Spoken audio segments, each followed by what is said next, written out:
As I have touched upon many times in the past, everything all boils down to two things: individualism and collectivism. So let's first start off with left sphere's argument on capitalism not being individualistic.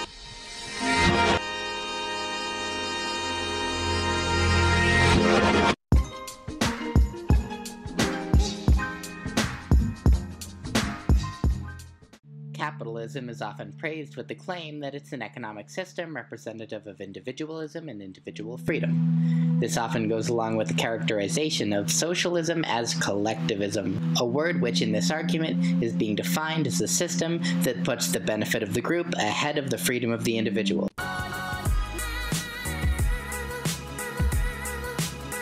Well, this is more or less the truth. At the end of the day, you cannot take capitalism outside of individualism and then throw it under collectivism, which essentially means placing the group and subordinating the rights of individuals and placing the group over the individual. That defies everything that capitalism stands for. Capitalism is not about the group being placed above the individual. To say otherwise is basically to redefine the entire meaning of what capitalism is, especially when capitalism pertains to that of private individual ownership. Collectivism has nothing at all to do with true private individual ownership. It's about collective control or ownership of the means of production. You could consider the likes of Nazi Germany with fascism as an example of this. Although it used an element of capitalism through the private ownership, what the state did was it used strong government regulation through socialist regulations to essentially completely control the private sector that enabled the state to completely control the means of production collectively. Now, anything that pertains to collective ownership or control over the means of production is basically defining socialism. Whether you like it or not, anything relative to collective ownership or control of the means of production in the hands of the state is still socialism. It doesn't matter if it doesn't match your version of socialism, being, collective ownership or control in the means of production in the hands of the people. You will find across various different definitions, socialism does still pertain to the state ownership. But to say that capitalism relates to that of the word collectivism is completely irrational, to say the least, simply because capitalism is all about decentralization. It's about the freedom of the marketplace. It's about the freedom of the individual from government intervention. Now, to say that capitalism is not individualistic is essentially to say that capitalism is collectivist. Now, that's what everything all boils down to. How then can you place capitalism under collectivism when collectivism itself is a word synonymous to the word socialism, even by definition?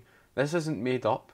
We can look here at the definition of collectivism and we can see pretty much it holds the same definition. Now, it doesn't matter if you try to tweak it a wee bit and say, well, socialism means workers' ownership of the means of, all that's irrelevant. The name socialism pertains to that of centralism, which in turn means collectivism. In other words, when you're speaking about the opposite of capitalism with regards to healthcare, education, or anything relative to that of agriculture, socialism means taking it out of private individual hands and centralising it. It means to basically collectivise it. It's defined by political centralisation and, of course, subordinating the rights of individuals. In other words, that's what you're doing by subordinating private individual ownership. You're taking away the individual's rights and you're placing the group above the individual. That defies everything that capitalism stands for. This concept can lead to some pretty silly political compasses, but does the actual argument hold up? Under capitalism, the means of production, i.e. the tools and organizations necessary for producing goods and services, are owned privately for the sake of making profit. This type of property, which anarchists are against, is called private property. This is different from personal property, which is property one actually uses, and which creates no hierarchical relationships. Anyone who tries to relate socialism with that of personal ownership of possessions basically doesn't understand the entire meaning of socialism. They don't understand that socialism relates to that of communal ownership of property. Now, communal ownership of property has absolutely nothing at all to do with anything of the individual. It's got nothing at all to do with individual ownership. It's quite sad that I have to actually point out in the dictionary definition of the word personal to emphasise that the personal ownership of a possession is pertaining to that of the individual. This does not pertain to that of communal ownership. And throughout recorded history, whether you talk about before the Industrial Revolution, or even when you talk about during all those communist regimes, now whether you say, oh, but they're state ownership and they're, state examples of socialism, it doesn't matter what you try and say. This is what communal ownership means. Communal ownership means you're subordinating the rights of individuals. That means the individual does not have the right to own their own possessions. They don't have the right to the fruits of their own labour. They cannot work for the fruits of their own labour. And what you're essentially trying to do is redefine the entire meaning of socialism to suit your own agenda, to suit basically personal ownership of possessions. The ability to own private property is the individual freedom, which is being praised here, with the abolition of private property viewed as the group infringing on this freedom of capitalists. Private property, however, necessitates a hierarchical society where an elite few get most of the benefits and decision-making power with regard to economic production, while at the same time the majority of the population who don't own private property are forced to sell their time to those who do in order to get their survival needs met. So this is what I mean about the typical baseless assertions, where he makes these baseless claims but has nothing to back that up with. His example saying that this elite few would own everything and everybody else, the people of society, would be forced to sell their labour. Despite the fact that there's job application forms, they have to go through job interview processes, and they have the freedom to go and start up their own private business. It's completely false to say that in a free market system under capitalism that this elite few owns everything and people are forced to go and work for those companies and as if they don't have the freedom to go and start up their own private business. It isn't based on anything at all to do with recorded history that contradicts that statement. It would be silly to claim that an absolute monarchy is maximally representative of individual freedom, since the ruler has so much freedom to rule others. But this is basically the same logic. Generally, individual freedom is associated with not unaccountable rulers, but democracy, i.e. rule of the people. But the inequality that private property necessitates leads to a society where an elite few have most of the power. So this makes no rational sense, simply because you're trying to relate that of monarchism with that of capitalism, as if to say that the head of state, which you're correct in saying that the head of state being the monarch or whatever, that this does not pertain to that of individual freedom. That's correct, but you're trying to pass that off as saying that somehow this is why capitalism hasn't got anything at all to do with individualism. Yes, we have examples in history of individualism. No one said that there's ever been 100% capitalism. No one said that there's ever been this 100% truly free market based system. As we know in history, things have been complicated, and of course one would have to look at the history of the Industrial Revolution to see that there's been periods of government intervention. There has been some form of socialist government intervention, whether that being through the protectionist tariffs or through the internal improvements or whatever else that may be. As you're trying to redefine and manipulate the entire meaning of capitalism to suit your own agenda.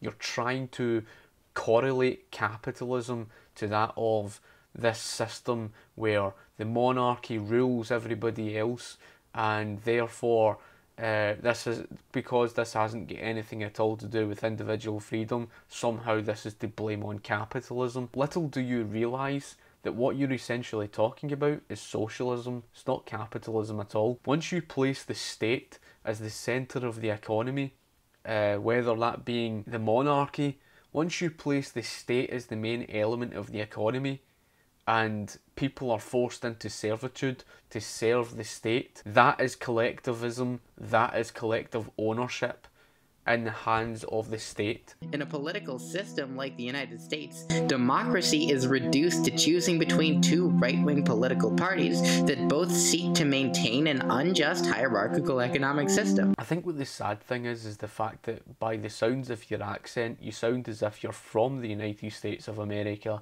and you don't even understand your own political system.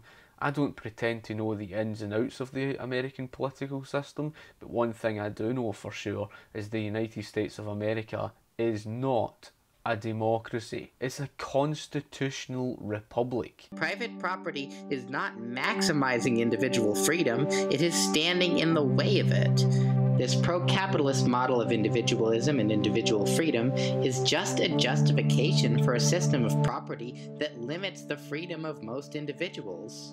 Contained within capitalist individualism is the idea that individuals are all on their own with no obligation to each other, and thus inequality is just a necessary evil that must be accepted in a society with maximal individual freedom. Essentially what you've done is you've contradicted yourself. On one hand, you've titled the video around how capitalism isn't individualistic, and then you're trying to say that, you know, a version of capitalism. Well, there is no version of capitalism. There's capitalism, and like I said, it's an antonymous system to that of collectivism. Capitalism enhances the freedom of the individual because individuals have their own rights. They're protected by the state, and those rights pertain to the individual, where they have the freedom to go and set up their own private business, or they have the freedom to go and work for another private business. That's their own individual free choice. Like so many other arguments for capitalism, this is simply a justification for the inequalities of the system.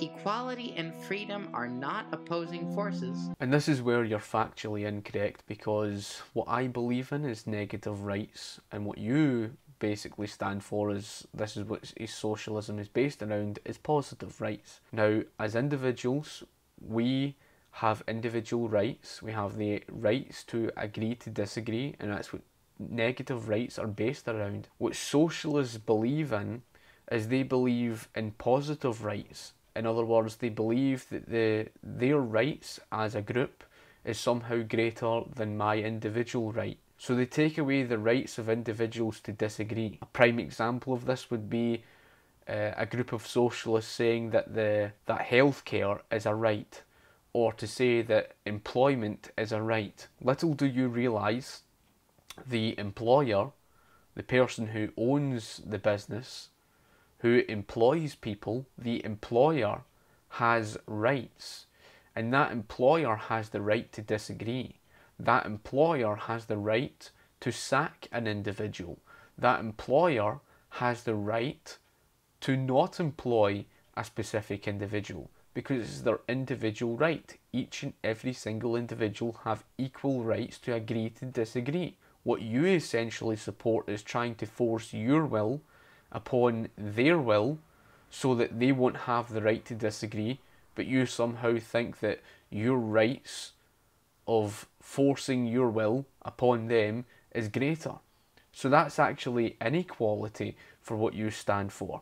That's essentially what you support. An economic system based on decentralized direct democracy and mutual aid, rather than private property, would be representative of both these principles, and that is what anarchists advocate. And that's why people such as yourself, who call yourself anarcho-socialists, are completely irrational, because the very meaning of private individual ownership is decentralisation.